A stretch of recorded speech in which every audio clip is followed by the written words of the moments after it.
və silah səslərini eşidirsiniz? Eşitmişəm ki, Azərbaycanlar və ermənilər döyüş edirlər. İnanıram ki, qanları bahasına olsa da bizi xilas edəcəklər. Mən Azərbaycan ordusuna inanıram ki, qalib gələcəklər. Artıq sinəmdəki xarabın canlanmasını istəyirəm. Mən Cəbrayıl 28-ci ay 1993-cü ildə işğal olundum. Mən Füsunun 23 avqust 1993-cü ildə sinəm dağlıdır.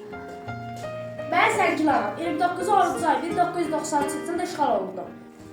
Mən Xankəndiyəm 26-12-ci ay 1991-ci ildə işğal olundum. Mən Kəlbəcərəm 3-4-cü ay 1993-cü ildə işğal olunmuşam. Mən Ağdamım 23-7-ci ay 1993-cü ildə işğal olundum. Mən Qubadlıyam 31-8-ci ay 1993-cü ildə işğal olundum. Mən Xocalıyam 26-2-ci ay 1992-ci ildə işğal olundum. Mən Şuşayam 8-5-ci ay 1992-ci ildən yağı düşmən dairələri tərəfindən işğal olundu. Mən Xocavəndəm 10-cu ay 1992-ci il tarixində işğal olundum. Mən Laçınam 18-5-ci ay 1992-ci ildə işğal olundum.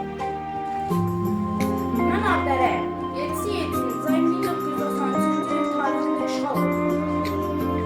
Diclakan yox, Cəbrayıl. Adı yox, Füzuli.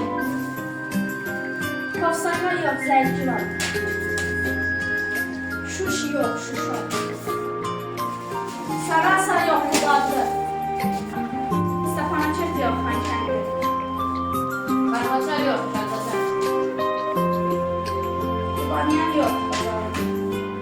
Akla yox, Ağdam. Martini yox, Xocalıyam. Qaşıqlar yox, Laçın. Mardakert yox, Ağdərə. Cəbrayıl 4-10-cu ay 2020-ci ildə işğaldan azad olmuşdur. Füzuli 17-10-cu ay 2020-ci ildə işğaldan azad olmuşdur. Zəngilan 20-10-cu ay 2020-ci ildə işğaldan azad olmuşdur. Qubadlı 25-10-cu ay 2020-ci ildə işğaldan azad olmuşdur. Şuşa 8-11-ci ay 2020-ci ildə işğaldan azad olmuşdur. Xankəndi 10-11-ci ay 2020-ci ildə işğaldan azad olmuşdur.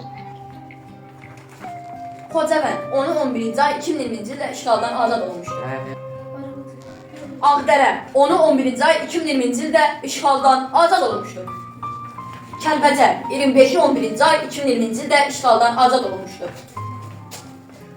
Ağdam 20-11-ci ay 2020-ci ildə işğaldan azad olmuşdur. Laçın 1-12-ci ay 2020-ci ildə işğaldan azad olmuşdur. Başkomandan dəyərli siyasətin nəticəsində şəhidlərimizin qara bahasına Azərbaycan torpaqları işğaldan azad edilmişdir.